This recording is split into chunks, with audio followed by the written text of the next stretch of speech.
The Aegean Sea is deep and indifferent, but for 2 million people in the 1920s, it became the path to exile.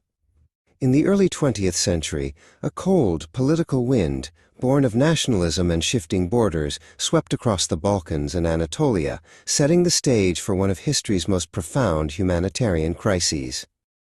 For centuries, Greek Orthodox Christians and Turkish Muslims lived side by side in a complicated, vibrant mosaic, particularly in places like Selonica, Thessaloniki, and the coastal towns of Asia Minor.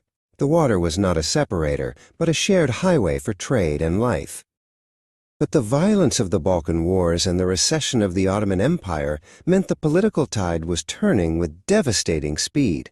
New nation-states, fueled by the dream of ethnically homogeneous populations, began to displace the reality of multi-faith communities.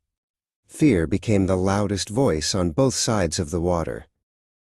This political impulse culminated in the Treaty of Lausanne in 1923. It was not just a peace treaty ending the Turkish War of Independence. It was a decree of compulsory population exchange. This was a forced transfer, aiming to permanently resolve the minority problem through mass displacement. Nearly 2 million people were officially uprooted, defined not by their language or culture, but strictly by their religion.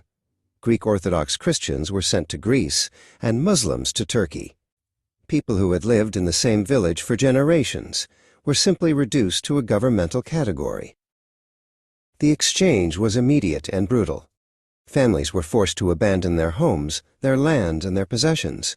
The exchange stripped people of their centuries-old, locally forged identity, replacing it with a national identity imposed by political will.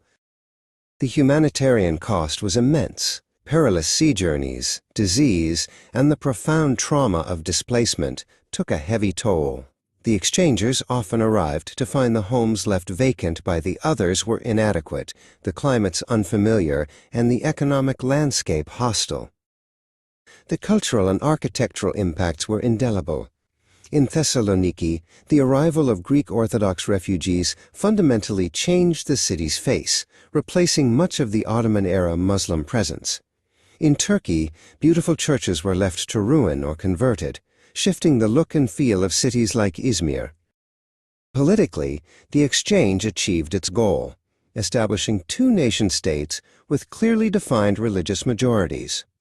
But at a human level, it was a profound failure. The descendants of the Mubadal and the Gokmen still carry the stories of a lost homeland, a deep nostalgia for a place they have never seen. The Aegean Sea remains the same, but the two shores now echo with different languages, different prayers, and a shared silence for the 2 million people whose lives were rearranged by a pen stroke.